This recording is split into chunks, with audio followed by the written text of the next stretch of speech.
हर वक्त की तसव्वुर में मदीने की गली हो, हर वक्त की तसव्वुर में मदीने की गली हो, दे मोहम्मद कि मेरे दिल में बसी हो, रोया दे मोहम्मद कि मेरे दिल में बसी हो, अरवा की तसव्वुर में मदीने की गली हो।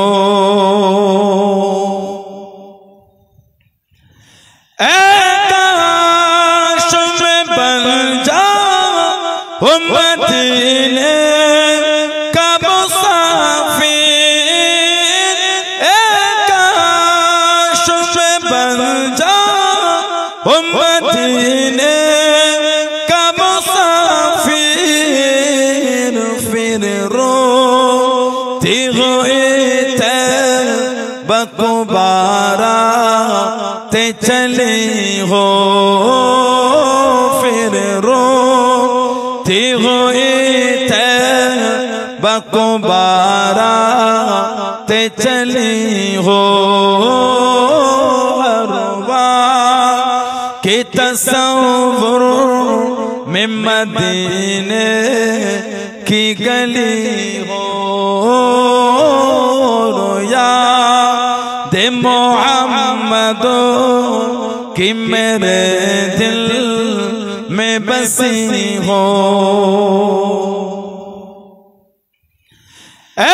काश मदीने में मुझे मौत आए,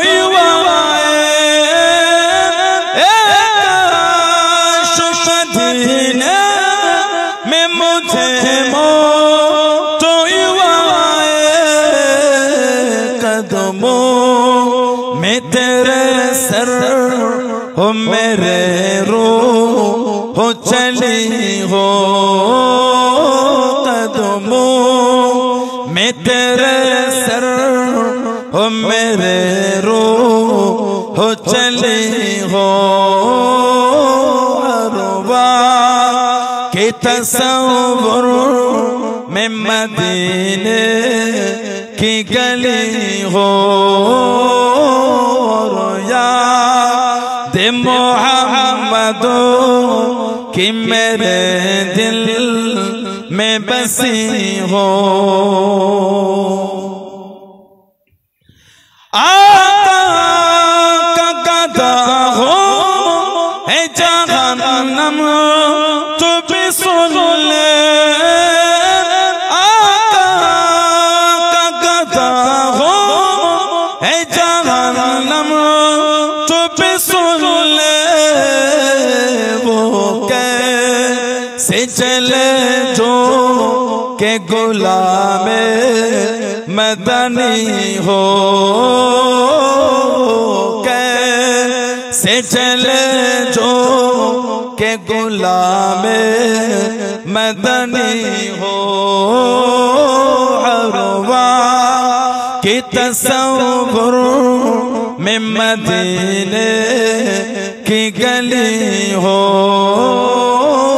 रोया दे मोहम्मद कि मेरे दिल में बसी हो। अल्लाहुम्मा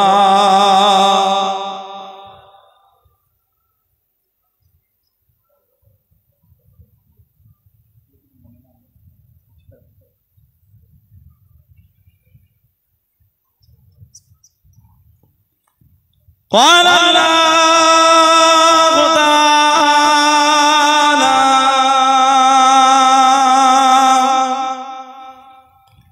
في كلام المزيد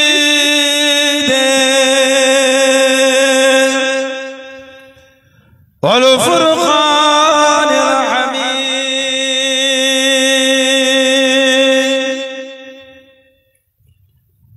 لقد من الله على المؤمنين إذ بعث فيهم رسولا من أنفسهم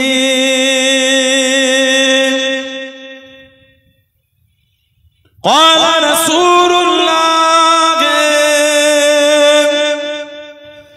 صلى الله عليه وسلم من كذب علي متعمدا فليتبوأ مقعده من النار प्यारे हाज़िराने मजलिस আমার ईमानदार भाईरा नेककार আল্লাহ ওয়ালা গনেরা যুবকেরা মুরব্বিয়ান বাপজানেরা সমবয়স্ক আমার নওজওয়ান গনেরা আজকের আমাদের এই সুন্দর মাহফিলের একনিষ্ঠ কর্মী কমিটি সাহেবান গনেরা বিভিন্ন গ্রাম বিভিন্ন পাড়া থেকে আগত আমার ফুরফুরা শরীফের মুজাদ্দিদুস জামান হুজুরের সিলসিলার মুরিদ মুতাকিদিন পাগল গনেরা পর্দার আড়ালে অবস্থিত আমার মা ও বোনেরা আজকের মাহফিলে সম্মানীয় এলাকার মসজিদের ইমাম সাহেব সহ আমাদের সম্মানীয় আমাদের জনাব মুস্তাকিম ভাই এবং তৎসহ এলাকার সম্মানীয় উলামা হযরত বন্ধেরা আমার আগে আলোচনা করলেন সুলতানপুর মাদ্রাসা আমাদের জনাব মাওলানা জাহাঙ্গীর সাহেব জাহাঙ্গীর আলম ভাই আলোচনা করলেন খিদমতে এসে হাজির হয়ে আমি অধম গুনাহগার নালায়েক খাকসার পাপী আমার মনে হয় আজকের মাহফিলে যতগুলি মানুষ বসে আছেন সবচাইতে বড় গুনাহগার থাকতে হলে সেটা আমি আছি আমি পাপী আমি গুনাহগার আল্লাহ আপনাদের কাছে হাজির করিয়েছেন দোয়া করেন আল্লাহ পাক যেন গুনাহগারের জবান থেকে কিছুক্ষণের জন্য হলো আল্লাহ পাক কিছু বলার মতন তৌফিক ইনায়েত করে বনু সকলে আল্লাহুম্মা আমিন তার সাথে সাথে আল্লাহ পাক আপনাকে এবং আমাকে ও ভয়কে শুনে এবং বলে আমল করার তৌফিক ইনায়েত করেন বনু সকলে আল্লাহুম্মা আমিন আমার আল্লাহ পাক জাল্লে জালালুহু জাল্লে শানুহু তানা দরবারে লাখ লাখ শুকর কোটি কোটি শুকর যে আল্লাহ পাক আপনাকে আমাকে এতগুলি মানুষ এতগুলি মুসলমানকে এমন একটা সুন্দর মাহফিলে হাজির করালেন এমন একটা জায়গায় বসালেন সকলে মিলে আল্লাহ পাকের শুকর আদা করে বলুন আলহামদুলিল্লাহ এমন একটা জায়গায় আল্লাহ আমাদের বসার সুযোগ করে দিলেন এমন একটা মাহফিল আর এরকম একটা মাস যেটা আরবি মাসের তৃতীয় মাস রবিউল আউয়াল রবিউল আউয়াল আরবি মাসের প্রথম মাস হচ্ছে মুহররম দ্বিতীয় মাস হচ্ছে সফর তৃতীয় মাস হলো রবিউল আউয়াল আউয়াল মানে প্রথম রবি মানে বসন্ত বসন্তের প্রথম মাস ফুলের মাসে আল্লাহ সরকারে তো আলমকে আল্লাহ দুনিয়ায় তাশরীফ আনিয়েছেন বলুন না সুবহানাল্লাহ আল্লাহ আমাদের নবীকে এই মাসেই দুনিয়ায় পাঠিয়েছে আল্লাহ রাসূল যখন দুনিয়ায় তাশরীফ এনেছিলেন আকাশে বাতাসে ধুলোকে ভুলোকে পাহাড় পর্বত নদ নদী তীর্ণলতার মধ্যে একটা আনন্দ ঢেউ জমে উঠেছিল একে অপরকে শোনাতে লেগেছিল শুনেছো সরকারে তো আলম দুনিয়ায় তাশরীফ আনছেন শুনেছো আল্লাহর হাবিব দুনিয়ায় তাশরীফ রাখছেন একে অপরকে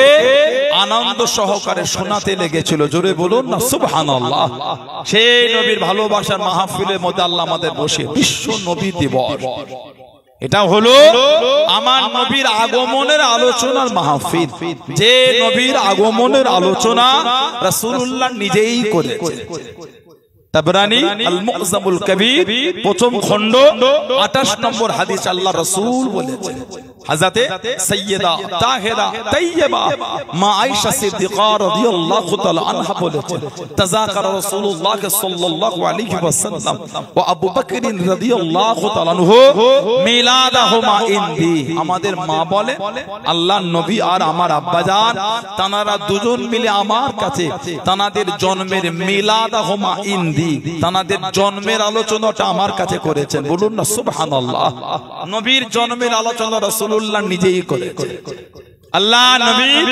আগমনের আলোচনা সাহাবায়ে কেরামরা করেছেন আল্লাহ রাসূলের হাদিস শরীফে এসেছে সাহাবারা আমার নবী পাকের আলোচনা করেছেন সিয়াসিত্তার কিতাব নাসাই শরীফের কিতাব এসেছে 5441 নম্বর হাদিস এসেছে হযরত আমির মুআবিয়া রাদিয়াল্লাহু তাআলা থেকে হাদিসটা রওয়ায়াত আন্না রাসূলুল্লাহ সাল্লাল্লাহু আলাইহি ওয়াসাল্লাম খরাজা আলা হালকাতি মিন আসহাবিহি আল্লাহ নবী সাহাবাদের হালকা আলা জামায়াতের পাশ থেকে রাসূলুল্লাহ চলে যান ওটা মনে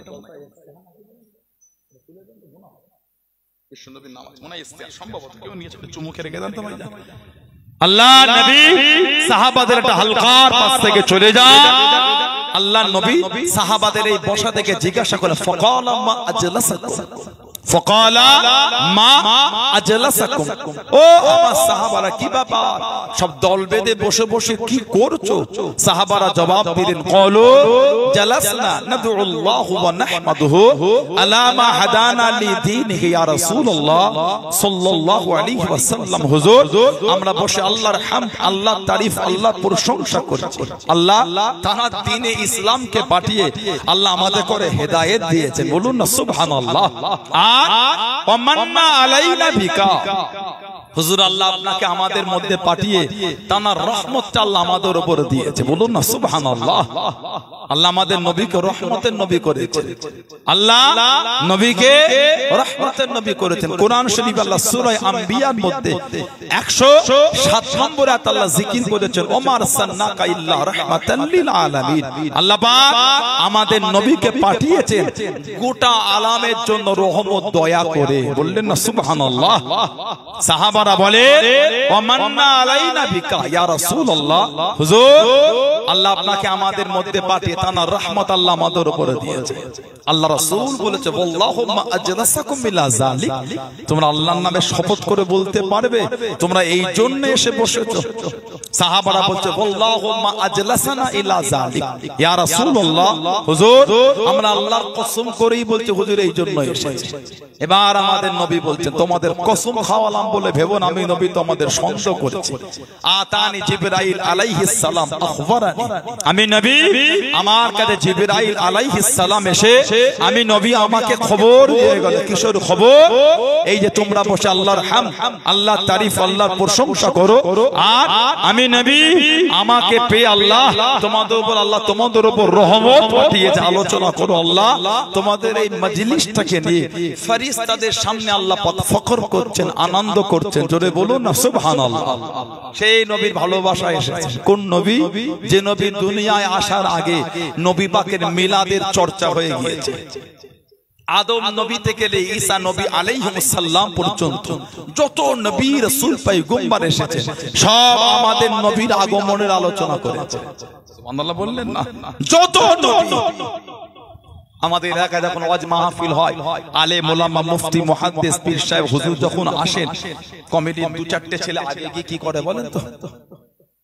কথা বলে না একটু হাগো না একটু ওয়াজ করি কি করে বলে রাস্তা বলে এই শস্য রাস্তা ছাড় মুফতি সাহেব হুজুর আসছে পীরজাদা আসছে আলেম ওলামা আসছে ইমাম সাহেব আসছে বলে না রাস্তা ক্লিয়ার করে যাতে তারা সম্মানীয় ব্যক্তিরা আসতে আমরা যেন অসুবিধাই না ফেলে দিই আল্লাহ পাক সরকারে তো আলমকে দুনিয়ায় পাঠাবে তার আগে যত নবী এসেছেন সব নবীরা এসে আমার নবীর আগমনের সুসংবাদ দিয়েছেন জোরে বল আর একটু জোরে বলা গেল না আমাদের পরে নবী হবে ইসমাহু আহমদ ইসমাহু আহমদ ইসমাহু আহমদ সাল্লাল্লাহু আলাইহি ওয়াসাল্লাম আমাদের পরে নবী হবে নাম হবে আহমদ নাম হবে আহমদ নাম হবে আহমদ সাল্লাল্লাহু আলাইহি ওয়াসাল্লাম সব নবীরা সুসংবাদ দিয়ে আল্লাহ শেষে পাঠালেন আমাদের নবীকে কেন আল্লাহ আমাদের নবীকে ইমাম করেছেন জোরে বলবেন না নবী বলেন আমি প্রথম নবী আমি শেষ আমি প্রথম নবী আমি শেষ নবী সিলসিল দিক দিয়ে আমাদের নবী হলেন প্রথম কুনতু নবিয়্যা ওয়া আদাম বাইনাল মা'i ওয়াত তিন হাদিস শরীফে নবী বলে আমি নবী তখনও নবী যখন আদম নবী মাটি আর পানির মধ্যে আল্লাহ রাসূল আমি নবী তখনও নবী জোরে বললেন আলহামদুলিল্লাহ আমার নবীর আসার 1000 বছর আগে আমার নবীর জন্য একটা ঘর তৈরি হয়েছিল 1000 বছর আগে আজ থেকে 2500 বছর আগে জোরে বল ইয়ামান দেশের বাদশা ছিলেন বাদশার নাম ছিল তুবাই আউয়াল হাদিস শরীফের ব্যাখ্যা গ্রন্থ আছে, আল্লামা বদরুদ্দিন আইনি রাহমাতুল্লাহ, উলামা হযরত না জানে, আল্লামা বদরুদ্দিন আইনি রাহমাতুল্লাহ উমদাতুল কারি বলে বুখারী শরীফের ব্যাখ্যা গ্রন্থ লিখেছেন। তৎসহ বিভিন্ন কিতাব এসেছে আল্লাহ রাসূল যে হিজরত করে মদিনা শরীফে গিয়ে যে সাহাবীর বাড়িতে উঠলেন, ওই সাহাবীর নাম হযরত আবু আইয়ুব আনসারী রাদিয়াল্লাহু তাআলা আনহু। ঘরটা কিন্তু ছিল দোতলা, জীবনী বললে পাবে। আল্লাহর নবীকে বলে, হুজুর আপনি তো উপরে যান।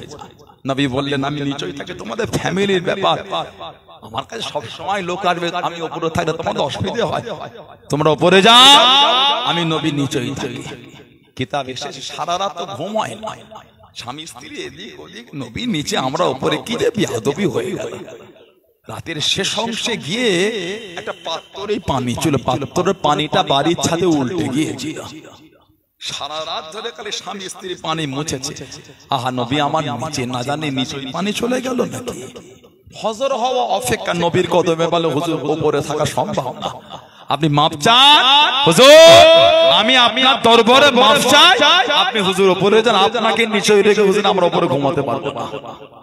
বাড়িটা হলো দোতলা। ওই বাড়ি ইয়ামান দেশের বাদশা নবীর জন্য হাদিয়া করেছিলেন। নবী পাকের যখন হিজরত করে গেলেন মদিনা শরীফের বাইরে, নবী কিছুদিন থাকলেন, একটা মসজিদ করেছিলেন, মসজিদের নাম ছিল মসজিদে কুবা। মসজিদে কুবা সব সাহাবারা গিয়ে বলে, হুজুর আমার ঘরে চলেন না, হুজুর হুজুর আমার ঘরে চলেন না, হুজুর হুজুর আমার ঘরে ওঠে ওঠা, খাজুরের হালুয়া করেছে আর জবদানা রান্না করেছে, হুজুর যদি আমার বাড়ি যেতেন, খাজুরের হালুয়া আর জবদানা দিয়ে আপনাকে মেহমানদারি করতাম। জোরে বলবেন সুবহানাল্লাহ। নবী বলছেন, আমি একা সবার ঘরে যাব কি করে, ছেড়ে দাও, আমার এই উট আল্লাহ পাকের হুকুমে পরিচালিত হচ্ছে, যার ঘরের সামনে বল তার ঘরে যাবে। নবী পাকের উটটা ঘুরে ঘুরে হযরতে আবু আইয়ুব আনসারী হুজুরের বাড়ির সামনে বসে গেল। এক বর্ণনা এসেছে, একজন এসে ঘোড়ার কাছে এসে নিজের পা দিয়ে ঘোড়ার পায়ে মারছে, তুলবে কেন, উটটা নিয়ে গিয়ে নিজের ঘরে বসাবে। আবু আইয়ুব আনসারীর কাছে গিয়ে বলতেন, ইসলামের হুকুম যদি না হতো, এই উলঙ্গ তলোয়ার দিয়ে মাথাটা আলাদা করে দিতাম। নবীর উট এসেছে আমার ঘরে, নবী আমার বাড়িতে উঠবে, তোমার সাহস তো কম নয়, উটটা তুলে নিজের ঘরে নিয়ে যাচ্ছ। যদি ইসলামের হুকুম হতো, এই তলোয়ার দিয়ে মাথা আলাদা করে দিতাম না। আবু আইয়ুব আনসারী এই ঘর তৈরি করেছে ইয়ামান দেশের বাদশা তুবাই আউয়াল। ইয়ামান দেশের বাদশা মক্কা শরীফে চলে গেলেন। আমার মুরব্বী বাবারা, মায়েরা, বোনেরা, ভগিরা, 400 জন আলেমকে নিয়ে সাথী সঙ্গীদের করে মক্কা শরীফে চলে গেলেন। মক্কা শরীফে চলে গেলেন, কিতাবের মধ্যে পাওয়া যায় সর্বপ্রথম আল্লাহ পাকের কাবা শরীফের গিলাফ তৈরি করেছেন ইয়ামান দেশের বাদশা তুব্বা। কাবা শরীফের গিলাফ উনি প্রথম তৈরি করেছিলেন, ইয়ামান দেশের বাদশা তুবাই আউয়াল। মক্কা শরীফে কিছুদিন থাকার পরে সাথী সঙ্গীতে করেন মদিনা শরীফে চলে গেলেন। মদিনা শরীফের নাম ছিল ইয়াসরিব বা ইয়াসরাব। কিছুদিন মদিনা শরীফে থাকার পরে ইয়ামান দেশে চলে যাবে। ও যুবকেরা, 400 জন আলেম দাঁড়িয়ে আছেন, আমরা ইয়াসরিব থেকে যাব না, আমরা ইয়ামান দেশে ফিরবো না, আমরা ইয়ামান দেশে যাব না। তুব্বা বাদশা জিজ্ঞাসা করলেন, কেন ইয়ামান দেশে যাবে না? আমি তুব্বা, আমার রাজত্ব তো ইয়ামান দেশে, আমার রাজত্ব তো ইয়ামান দেশে। ও যুবকেরা, 400 জন আলেম দাঁড়িয়ে আছেন, ও তুব্বা বাদশা, আমাদের ঘরে যদি জানেও মেরে ফেলেন, আমরা ইয়ামান দেশে যাব না। আমরা আসমানি কিতাব পড়ে, বিভিন্ন কিতাব পড়ে জানতে পেরে গিয়েছি, বুঝতে পেরে গিয়েছি, আখিরি নবী, শেষ নবী যিনি হবেন হযরত মুহাম্মদ সাল্লাল্লাহু আলাইহি ওয়াসাল্লাম এই জমিনে তাশরীফ আনবেন, এই জমিনে তাশরীফ রাখবেন। সুযোগ যদি হয়ে যায়, আল্লাহ পাক সুযোগ যদি দিয়ে দেন, উনাদের গাত থেকে ঈমানে কালিমা পড়ে মুসলমান হয়ে যাব। জোরে বলুন সুবহান, আর একটু জোরে বলুন সুবহান আল্লাহ আল্লাহ। জিন্দাবাদ। আমরা যাব না ইয়ামান। আপনি যদি আমাদের মেরো ইয়ামানে যাব কেন না? বিভিন্ন আসমানি কিতাব পড়ে আমাদের ইলম এসে গিয়েছে, যিনি হবেন আখিরি নবী তিনি এই ইয়াসরিবে আসবেন। মদিনা শরীফের পুরাতন নাম ছিল ইয়াসরিব বা ইয়াসরা, ফিতনা ফাসাদ অশান্তি ঝগড়ার জায়গা। নবী নামটা পাল্টে করে দিলেন মদিনাতুল মুনাওয়ারা, মদিনাতুর রাসূল। ওটা হলো আমাদের রাসূলুল্লাহর শহর। ওটা জোরে বলবেন সুবহানাল্লাহ। ইয়ামান দেশের বাদশা তুবাই আউয়াল বললেন, তোমরা আখিরি নবীকে দেখবে, আমি দেখবো না, তাহলে আমিও ইয়ামান দেশে যাব না। তুবাই আউয়াল ইয়ামান দেশ থেকে নিজের রাজত্ব, ধন সম্পদ যা ছিল সব মদিনা শরীফে নিয়ে চলে এলেন। 400টা আলেমের জন্য 400টা ঘর তৈরি করলেন, একতলা করে। 400টা আলেমের জন্য 400টা বাড়ি করলেন, আর 400টা খাদেমা মহিলাকে ক্রয় করে আজাদ করে 400 জন আলেমের সঙ্গে বিয়ে দিয়ে দিলেন। কেন? ওই জমিনটাকে আবাদ করতে হবে, আখিরি নবী ওই জমিনে আসবেন। দীর্ঘদিন মদিনা শরীফে থাকার পরে ইয়ামান দেশের বাদশা অসুস্থ হয়ে গেলেন। ইয়ামান দেশে ফিরে যাবে, যাবার আগে বাদশা চিঠি লিখছেন, ইয়া রাসূলুল্লাহ, আমি তুবা ইয়ামানের বাদশা, হুজুর আপনার এই শহর ইয়াসরিবে এসেছিলাম, খবর পেয়েছি আপনি আখিরি নবী এই জমিনে আসবেন। হুজুর এই আশা নিয়েই ছিলাম আপনার হাতে হাতে কালিমা পড়ে মুসলমান হব, হয়তো আমার নসিবে আর হলো না। তবে ইয়া রাসূলুল্লাহ, যদি আমি আপনাকে দেখতে পেতাম, সবার আগে আমি আপনার হাত ধরে কালিমা পড়ে মুসলমান হতাম। জোরে বলুন সুবহানাল্লাহ। তবে হুজুর এখন থেকে আমি আপনার উপর ঈমান আনলাম, আর আপনি এই জমিনে হিজরত করে আসবেন, কে ঘর দেবে না দেবে, হুজুর আমি এখন থেকে এই বাড়ি আপনার জন্য তৈরি করে কদমে হাদিয়া করে দিলাম। বললেন আলহামদুলিল্লাহ ইয়া রাসূলুল্লাহ। হুজুর আর আমি আপনার জন্য এই চিঠি লিখে গেলাম, এই চিঠি আপনি পাবেন, হুজুর আপনি আমাকে কিয়ামতে ভুলবেন না। এক বর্ণনায় আছে নবী বলে, তোমরা তুব্বাকে গালি দিও না, লা তাসাব্বু তুব্বা, তোমরা তুব্বাকে গালি দেবে না। এই চিঠিটা লিখে বাদশা ছিলেন তো, সোনা দিয়ে চড়িয়ে একজন আলেমের হাতে দিয়ে ওসিয়ত করলেন, এই চিঠি যদি আপনি নবীকে দেখতে পান নবীর হাতে দিয়ে দেবেন। আপনি যদি নবীর দিদার না পান, আপনার পরে আপনি ওসিয়ত করবেন, এই চিঠি যেন আমার রাসূলের কাছে পৌঁছে যায়, ওসিয়ত যেন চলতেই থাকে। নবী পাক হিজরত করে মদিনা শরীফে গিয়ে আবু আইয়ুব আনসারী হুজুরের বাড়িতে উঠলেন। সব সাহাবারা নবীকে ঘিরে রেখেছেন, জানার কাছে চিঠি তিনিও আছেন, কিন্তু চিঠি দিচ্ছেন না। এক বর্ণনা এসেছে আল্লাহ রাসূল ওনাকে নাম ধরে ডেকে বললেন, তোমার কাছে আমার একটা চিঠি আছে, চিঠিটা আমাকে দাও। জোরে বললেন না। আল্লাহ নবী দুনিয়ায় তাশরীফ আনার 1000 বছর আগে নবীর জন্য বাড়ি তৈরি হয়ে নবী পাকের কদমে হাদিয়া হয়ে গিয়েছে। জোরে বলো, সে নূরের নবীর ভালোবাসায় এসেছে। যে নবীর আব্বা হযরত আব্দুল্লাহ রাদিয়াল্লাহু তাআলা, মা সাইয়্যিদা তাহেরা তাইয়্যিবা হযরত আমিনা রাদিয়াল্লাহু তাআলা আনহা। কিতাবে এসেছে নবী পাকের আব্বা জান যখন রাস্তাতে হেঁটে হেঁটে যেতেন, আকাশের মেঘগুলি আমার নবীর আব্বাকে ছিমো করতেন। বললেন না সুবহানাল্লাহ। নবী পাকের মা তিনি বলেন, রাত্রিরে ঘুম ভেঙে গেলে দেখতাম বাড়িটা আলো আর আলো, নূর আর নূর হয়ে আছে। জোরে বলুন না সুবহানাল্লাহ। মক্কা শরীফের মহিলারা জিজ্ঞাসা করতেন, আমেনা কি ব্যাপার, সারা রাতই তোমার ঘরে আলো জ্বলে, তোমার ঘরের আলো আমার দূর থেকেও দেখতে পাই। নবীর আম্মা বললেন, আলো না, আমার মুহাম্মদ আল আমিন সাল্লাল্লাহু আলাইহি ওয়াসাল্লামের আলোতে বাড়িটা আলোকিত হয়ে যায়। জোরে বলো। হাদিস শরীফে এসেছে মুসনাদে আহমদ ইবনে হাম্বল, 4 ইমামের এক ইমাম ইমাম আহমদ ইবনে হাম্বল রাহমাতুল্লাহ কিতাব লিখেছেন। জানাক আল্লাহ পাক 10 লক্ষ খালি হাদিসের হাফেজ করেছে। ওনার ছাত্র হলেন ইমাম বুখারী রাহমাতুল্লাহ, আর ওনার উস্তাদ হলেন ইমাম আবু ইদ্রিস আশ-শাফি রাহমাতুল্লাহ। মুসনাদে আহমদ ইবনে হাম্বল 16700 নম্বর হাদিসে এসেছে, নবী পাকের আম্মার কথা নবী বলেন, রাআতহিনা ওয়াদাআতুহু নূরান। নবী বলে, আমার মা যখন আমাকে ভূমিষ্ঠ করলো, মানে আমি নবী যখন জন্মগ্রহণ করলাম, আমার মা আমাকে দেখেছেন নূর। নবী বলছে, আমার মা আমাকে নূর দেখেছেন। জোরে বলবেন না। আমার নবীর একটা সাহাবী ছিলেন হযরতে কাব বিন যুআইর রাদিয়াল্লাহু তাআলা আনহু, তিনি ফাতে মক্কার পরে মুসলমান হলেন 8ম হিজরি।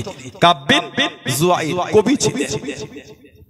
আল্লাহ রাসূল নাম ধরে ধরে বলে দিলেন এদের দেখলে আর রাখা যাবে না, যে ক্ষতি দিনের করেছে। তার মধ্যে উনি একজন। চাদর দিয়ে শরীর থেকে সাহাবাদের কাতারে চারজনের পিছনে বসে বলছে, হুজুর ওই ব্যক্তি যদি মাফ চায় আপনি মাফ করবেন। নিজের নামটাও নিজে বলছে। নবী হেসে হেসে বলছেন, এসেই যখন বলেছো লুকিয়ে না, সামনে এসে, মানে চাদর সরিয়ে নবীর কাছে গিয়ে বলছেন, আনা কাব বিন জুয়াইর। আমাদের নবী হেসে হেসে বলছে, আনা মুহাম্মদ ইবনে আব্দুল্লাহ, আনা মুহাম্মদুর রাসূলুল্লাহ সাল্লাল্লাহু আলাইহি ওয়াসাল্লাম। জোরে বলুন না সুবহানাল্লাহ। নবী পাকের নূরের হাতটা ধরে ঈমানের কালিমা পড়ে মুসলমান হয়ে গেলেন। জোরে বলুন। আল্লাহ নবীর সামনে গিয়ে বসে গেলেন। ও যুবকেরা, আল্লাহ নবীর কাছে গিয়ে বসে গেলেন। আল্লাহ নবীর সামনে বসে গেলেন। আল্লাহ নবীর কাছে গিয়ে জানিয়ে দিলেন, ইয়া রাসূলুল্লাহ হাবিবাল্লাহ, ইয়া রাসূলুল্লাহ হাবিবাল্লাহ, আল্লাহ পাকের নবী হুজুর বিয়াতি মাফ করুন, গুস্তাখিটা ক্ষমা করুন। সারা জীবন আপনার বিরুদ্ধে কবিতা বলেছি, আপনার বিরুদ্ধে কবিতা শুনিয়েছি। সুযোগ যদি করে দেন, সুযোগ যদি দিয়ে দেন, আজকে আপনাকে কবিতা বলবো, আজকে আপনাকে কবিতা শোনাবো। আল্লাহ নবী জানিয়ে দিয়ে, আল্লাহ নবী শুনিয়ে দিয়ে, ও আমি নবী আমার কাপে জুয়াইর রাদিয়াল্লাহু তাআলা আমাকে কবিতা বলবে, আমাকে কবিতা শোনাবে। একটু বিছানা করে দাও বাবা, একটু বিছানা বিছিয়ে দাও বাবা। আল্লাহ নবী সাহাব বিছানা করে দিয়ে, আল্লাহ নবী জানিয়ে দিয়ে, আল্লাহ নবী শুনিয়ে দিয়ে, ও বাবা কাবে জুয়াইর রাদিয়াল্লাহু তাআলা কবিতা বলো বাবা, কবিতা বলো বাবা। আল্লাহ নবী সামনে দাঁড়িয়ে দাঁড়িয়ে কবিতা বলতে বলতে, কবিতা পড়তে পড়তে, কবিতা শোনাতে শোনাতে আল্লাহ নবী দিকে তাকিয়ে তাকিয়ে জানিয়ে দিয়ে, ইয়া রাসূলুল্লাহ হাবিবাল্লাহ, ইয়া রাসূলুল্লাহ হাবিবাল্লাহ, আল্লাহ পাকের নবী হুজুর বিয়াতি মাফ করুন, গুস্তাখিটা ক্ষমা করুন। ইন্না রাসূলানা নূরুন, ইন্না রাসূলানা নূরুন, ইয়া রাসূলুল্লাহ হাবিবাল্লাহ, ইয়া রাসূলুল্লাহ হাবিবাল্লাহ, আল্লাহ পাকের নবী অবশ্যই আপনি হলেন নূর। জোরে বলুন সুবহান, আর একটু জোরে বলুন সুবহান। নবীর সামনে দাঁড়িয়ে তাকিয়ে বলছে, ইন্না রাসূলাল্লাহ নূর, হুজুর অবশ্যই আপনি নূর, ইস্তাদউ বিহি, যাতে কি আলোটা গ্রহণ করা হয়ে থাকে। নবী পাক এত খুশি হয়েছে, লম্বা কবিতা। নবী খুশি হয়ে নবী পাকের চাদর শরীফটা নিয়ে নবী ওনাকে ছুঁড়ে দিয়েছে। সারাটা জীবন আমাদের নবীর চাদর শরীফ বুকে জড়িয়ে রেখেছিলেন। হযরত কাব বিন জুয়াইর রাদিয়াল্লাহু তাআলা জীবনী বললে পাবেন, উনি বলেছে মাঝে মাঝে বুক থেকে চাদরটা হাঁটালে মনে হতো আমার বুক থেকে কি যেন হালকা হয়ে গেছে। উনি ইন্তেকালের পরে ওই চাদর হযরত আমিরে মুআবিয়া রাদিয়াল্লাহু তাআলা হাদিয়া করে গিয়ে রেখে দিয়েছিলেন। লোকজন এসে এসে দেখতেন নবী পাকের চাদর শরীফ। কোন কোন বর্ণনায় আছে ওই চাদর আমিরে মুআবিয়া হুজুর ইন্তেকালের পরে জড়িয়ে হুজুরকে দাফন করা হয়েছিল। নবীর সামনে দাঁড়িয়ে বলছে, হুজুর আপনি নূর। জোরে বলবেন না। সাহাবী নবীকে বলছে আপনি নূর। এখন আমাদের বাড়ির কিছু কিছু ভাই নবীকে নূর বলতে চায় না। কেন ভাই? নবীর ইজ্জতে আপনার কষ্ট হয় কেন? নবীর ইজ্জত তো আল্লাহ দিয়েছেন। সুবহানাল্লাহ। নবী মুচকে হেসেছেন, আল্লাহ বদদুহা বলে খেতাব করেছেন। বলুন আলহামদুলিল্লাহ। নবী পাক চাদর জড়িয়ে ঘুরেছে, আল্লাহ পাক ইয়া আইয়ুহাল মুজাম্মিল বলে খেতাব করেছে। কোথায় আল্লাহ ইয়া আইয়ুহাল মুদাসসির বলে খেতাব করেছেন, কোথায় আল্লাহ তাহা বলে খেতাব করেছে, কোথায় আল্লাহ ইয়াসিন বলে খেতাব করেছে। আল্লাহ পাক আমাদের নবীর শান আলা করে বলেছেন সিরাজাম মুনীর। জোরে বলো সুবহানাল্লাহ। আল্লাহ পাক আমাদের নবীর দরজা আলা করে বলছেন ওয়া রাফা'না লাকা যিকরা। কোথায় আল্লাহ নবীর শান বাড়িয়ে বলছেন ইন্না আরসালনাকা শাহিদা ওয়া মুবাশশিরা ওয়া নাযীরা। বলুন না সুবহানাল্লাহ। আবার আল্লাহ নবীর ভালোবাসায় বলছেন, হাবিব আপনাকে আমি আল্লাহ মক্কায় পাঠিয়েছি, ওয়াহাযাল বালাদিল আমিন। আমি মক্কার কসম আমি আল্লাহ খেয়ে নিলাম। জোরে বলেন সুবহানাল্লাহ। নবী মক্কা শরীফে এসে আল্লাহ মক্কা শরীফের কসম খেয়েছেন। সেই নবীর ভালোবাসা, সেই নবীর মহব্বতে এসেছেন। মনটা ভালো কিছু হলো নিয়ে ঘরে শুধু হই হই করে বসে চলে গেলে হবে না। নবীর ভালোবাসায় এত খরচা করে এসেছেন, কিছু নিয়ে যান, কিছু হলো এত খরচা করে বসে নবীর প্রেম নিয়ে যদি জীবনে কিছু রূপই না দিতে পারলাম, নবীর আর ভালোবাসা কোনটা হলো বলে মনে হয়? আগামী পরশু দিনকে ঘরটা এসে দেখবেন। এই ঘরটার কি নাম বলেন তো? কি এটা? মসজিদ। শুক্রবার এসে দেখবেন দুপুরের বেলা কি হচ্ছে, জায়গা হচ্ছে এসি যে কঠিন ছাদও এসি, একটু লেটে গেলে নিচে জায়গা হচ্ছে। আজকাল এসিতে হলো না। আল্লাহ রাসূল বলেছেন কেউ যদি মসজিদে খুতবার আগে যায়, আল্লাহ পাক কিছু ফেরেশতা বানিয়েছেন যাদের এক হাতের উপর খাতা অপর হাতে সোনার কলম। আল্লাহ পাকের হুকুমে ওই সমস্ত বান্দাদের নামগুলি রূপোর খাতার উপরে সোনার কলম দ্বারা লিপিবদ্ধ করতে থাকেন। জোরে বলুন না সুবহানাল্লাহ। কিন্তু আমাদের সময় জুম্মার দিনে ওই খুতবার আগে হয় না, ওই ইমামের এক রাকাত হলে ছুটে গিয়ে আর এক রাকাতটা ধরে। কথা বলে না একটু হ্যাঁ দেন, লা হাওলা ওয়ালা কুওয়াতা ইল্লা বিল্লাহ। শুক্রবারে মসজিদে গেলে জায়গা হয় না। ফজর, যোহর, আসর, মাগরিব, এশা, ফজরের নামাজ 300 ঘরের গ্রামের মসজিদ, ইমামটা বসে আছে, মুসল্লিগুলো এলে জামাত হবে। এর থেকে জীবন আমাদের লজ্জার কিছু নাই। একটু হ্যাঁ দেন। 200 ঘরের মসজিদ, নামাজের ফজরের নামাজের কোনো টাইম টেবিল নাই। মুসল্লি এলে হবে, না হলে না হবে, একাই পড়ে নিতে হবে। আস্তাগফিরুল্লাহ বলেন। যদি 300 ঘরের গ্রামের মসজিদ এটা হয়, তাহলে আর উম্মত হিসাবে দাবি করে কি করলাম জীবনে? বাড়িটা দূরে বাড়ি পড়ে না, কাছে বাড়ি, মসজিদের সাথে বাড়ি, আপনার ফজরের নামাজে মন টানলো না যায়, তাহলে রাসূলের মুহাব্বত কোনটা? রাত 4টে অবধি ফেসবুকে চ্যাট করতে পেরেছেন, মেসেঞ্জারে গিয়ে ফেসবুক ঘেটে ঘেটে ভিডিও দেখতে পেরেছেন, ইউটিউবে গিয়ে ভিডিও দেখতে পেরেছেন, ইনস্টাগ্রামে গিয়ে ভিডিও দেখেছেন, ফটো আপলোড করতে পেরেছেন। ইছামতি নদীর কাছে গিয়ে ভিডিও করেছিলেন, সেটা এডিটিং করে ইনস্টাগ্রামে আপলোড করলে 4টের সময় ঘুম থেকে উঠে একবার দেখছেন কজন দেখলো, কজন কমেন্ট করলো। কথা বলেন না। টাকি থেকে ঘুরতে থেকে ফটো তুলে ছেড়েছেন ফেসবুকে, দেখছেন রাত 4টের সময় কজন কমেন্ট করলো আর কজন শেয়ার করলো। ওটা দেখার সময় 4টের সময় হলো, 15 মিনিট জেগে থাকলে ফজরের আজান, ওটার জন্য সময় হলো না। একটু হ্যাঁ গো দেন। সে রাত 12টার সময় ভাত খেয়ে ঘুমিয়েছে ওই ফোনটা নিয়ে, একভাবে দেখে যাচ্ছে কানে হেডফোন দিয়ে, কোন ক্লান্তি বলে জিনিস নাই। যেই 4টে বাজে, 1 2 3 4 4 ঘন্টা দেখেছে, যেই 4টে বাজে মনে এসে গেছে কোন ফজর আজান হবে, নাউজুবিল্লাহ বলে 4 ঘন্টা ভিডিও দেখতে কষ্ট হলো না, কিন্তু আর 15 মিনিট জেগে 10 মিনিটের ফজরের নামাজ পড়তে আর জাগা গেল না। বলেন এটা কি নবীর মোহাব্বত বলে মনে হয় আপনার? দাবি করলে মানা হয় না। জুম্মার দিন গেলে দাবি করার লোক পাবেন, ফজর, যোহর, আসর, মাগরিব, এশায় গেলে মানার লোক দেখতে পাবেন। কথা বলে না। আস্তাগফিরুল্লাহ, আমি এটা বলি না যে জুমার নামাজ পড়ে দোকানে দোকানে দোকানে উনি মানে না, নাউজুবিল্লাহ, ভুল ব্যাখ্যা করে। মসজিদের নামাজ থেকে সামনে যারা বসে বসে গল্প করে, ওটা মানা না। শুক্রবারে সবার যাই বলে ওই তোরে উনিও চলে যাচ্ছে।